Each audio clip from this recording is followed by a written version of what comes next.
The decision to go ahead with scheduled elections was taken after much deliberation, discussions, and careful analysis of the ever dynamic situation. The situation is very dynamic. It is not static. Nobody can predict. Nobody could have predicted earlier also, a month before. So the situation is very, very dynamic. Let me go back to the Constitution of India on this issue. Article 172(1) states clearly that every legislative assembly of every state, unless sooner dissolved, shall continue for 5 years, and no longer. So the period of any constituency is only up to 5 years and no longer. Any postponement of the assembly may result in a situation which denies people of that state the right to elect an accountable government of their choice. The government will have to be of their choice. It is a democratic process. Democracy forms part of the basic structure of the Constitution, and holding of timely election is the essence of maintaining democratic governance, and this task has been given to the Election Commission of India to hold timely elections. Commission has directed that all central state government officials deployed for election duty shall be doubly vaccinated. So all the officials who will be on the election duty will be doubly vaccinated. On the recommendation of the ECI, the Union Health Ministry has issued orders on 8 February 2021 that all election officials and employees will be treated as a frontline workers, and all eligible officials shall be given a precautionary booster dose accordingly. So these persons will also be given a booster dose, the precautionary dose also. With this, my all polling officials who are on the poll duty will be fully safe. So I have spoken that my booths are safe because my booths are fully sanitized, and all provisions of the gloves, sanitizer and everything is there. And here are the polling officials who are the safe. We have directed on our visits also and otherwise also, we have directed the chief secretaries of all polling going states to accelerate the first and second dose of vaccination to all eligible citizens above 18 years. Wherever we have gone, in all the polling stations, we have reviewed the situation of the vaccination. And yes, you people have also reported, you have also informed that we have asked the chief secretaries to expedite this first dose as well as second dose to my electors of this country. And let me share with you the vaccination program, and they have accelerated the vaccination of the persons of various states. Let me share some vaccination figures with you. Data is on January 7th, 2022.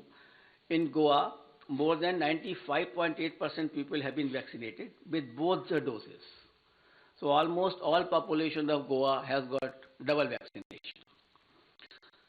And in Uttarakhand, people have got 99.6% people have got their first dose and 83% have got the second dose. So in Uttarakhand also, the large number of population is vaccinated. In Uttar Pradesh, which was lacking earlier, but after our interventions and after our discussions over there, 90% population had been administered first dose and more than 52% had taken both the doses. In Punjab, 82% had been given the first dose of vaccination and 46% covered by both the doses. In Manipur, 57% had been jabbed with the first dose while 43% had been administered both the doses.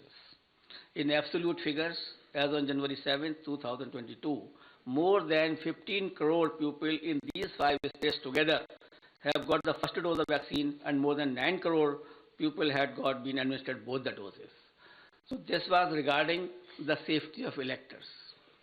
There are 3 components of the elections: polling booth, polling officials and the electors. So the commission has taken steps that all these 3 should be the safe area. As far as the electors are concerned, most of the persons have got the vaccination, as I have just mentioned to you. The polling officials are doubly vaccinated with the booster dose also. Polling stations are safe, as I mentioned to you, that all sanitizations have been done. And before polling also, all polling booths will be fully sanitized. We have also seen the positivity rate of these states before taking decisions. I'll tell you that the weekly positivity rate in UP was only 0.24%. In Uttarakhand, it was 1.01%. In Punjab, it was 2%. Hello? Acha, figure. In UP, the positivity rate was 0.24%. In Uttarakhand, the positivity rate was 1.01%. In Punjab, it was 2.1%. In Manipur, it was 1.1%. And Goa, it was something around 13% because of the newer party by the outsider in that state. So these are the positivity weekly rates which we have seen and produced by all of us. And we have taken the opinion of medical experts, the Union Health Secretary, and other secretaries as I discussed with you.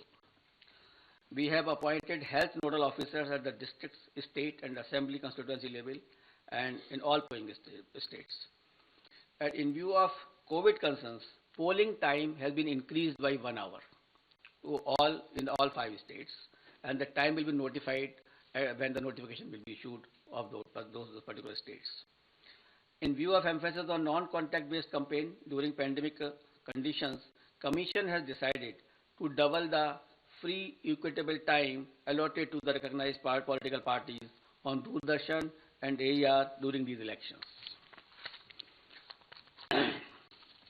It is expected that all stakeholders, namely political parties, candidates, campaigners, voters, and authorities engaged in the election process shall be conscious of their prime duty towards public health, safety, and therefore shall abide by the general instructions and other norms of COVID-appropriate behavior as mandated by the respective authorities prescribed.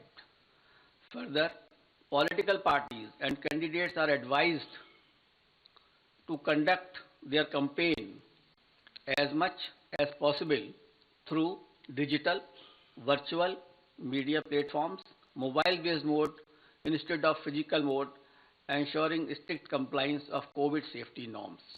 And keeping it in mind, the expenditure limit of the candidates have already been increased from 28 to 40 lakh.